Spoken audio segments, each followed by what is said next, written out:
Well, racism in the UK is very much in the spotlight at the moment, from the world of footballers to the conviction of two men for the murder of Stephen Lawrence, and now a race row, of course, following that tweet by the MP Diane Abbott. Charlotte Lomas investigates whether Britain is doing enough to tackle racism. The death of Stephen Lawrence and his parents' subsequent campaign for justice brought racism into focus. It also led to the Macpherson inquiry of 1999, a review which raised dark questions about race relations across Britain.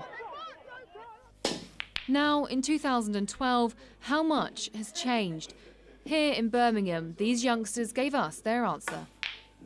I don't think racism's changed or stopped, because racism still exists, everywhere you go. When I was younger, I didn't really take much notice of it because of your age, but as you grow along and with life experiences, you realize that it is a problem and it will never change. But journey further south and the picture is much more positive. Tower Hamlets in East London is one of the most diverse boroughs in the UK, and one picked out by Macpherson as racially significant. People don't feel like they're different colour, different race. So I don't feel even when I came in this country. You've got whites, you've got blacks, you've got Asian people, and everyone seems to get along. There isn't any kind of racism around this area. So many places it's definitely changed. You can see people are becoming one. And I think this Stephen Lawrence story has now elevated people to see that racism is wrong in all aspects of life. Since the 1990s, it hasn't just been the public attitude to race which has been challenged, but also institutional discrimination. The police service has been heavily criticised, but says it's serious about tackling racism within its ranks.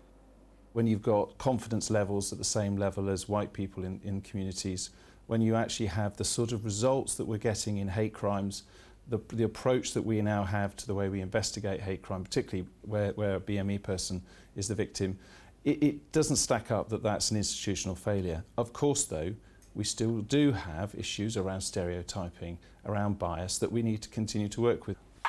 But some feel the police are not working hard enough, and that despite much expectation, the issues raised by the Macpherson inquiry have never been addressed.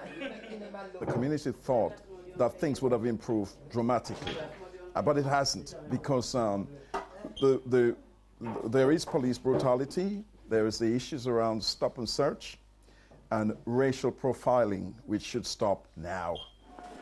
Opinions surrounding the level of discrimination in the UK remain divided. But it's clear that since the death of Stephen Lawrence, the people in Britain are now more confident addressing the issue of racism. Charlotte Lomas, Sky News. Well, just to let you know that police are investigating an alleged racist incident during last night's FA Cup tie at Anfield. It occurred during the match between Liverpool and Oldham. A supporter appeared to exchange words with the Latics defender Tom Adeyemi. He appeared visibly upset, and it required several teammates and the Liverpool captain Steven Gerrard, plus the referee, to calm him down. Well, that, of course, dominating a lot of the sports news this morning. But what else is happening, Charlie?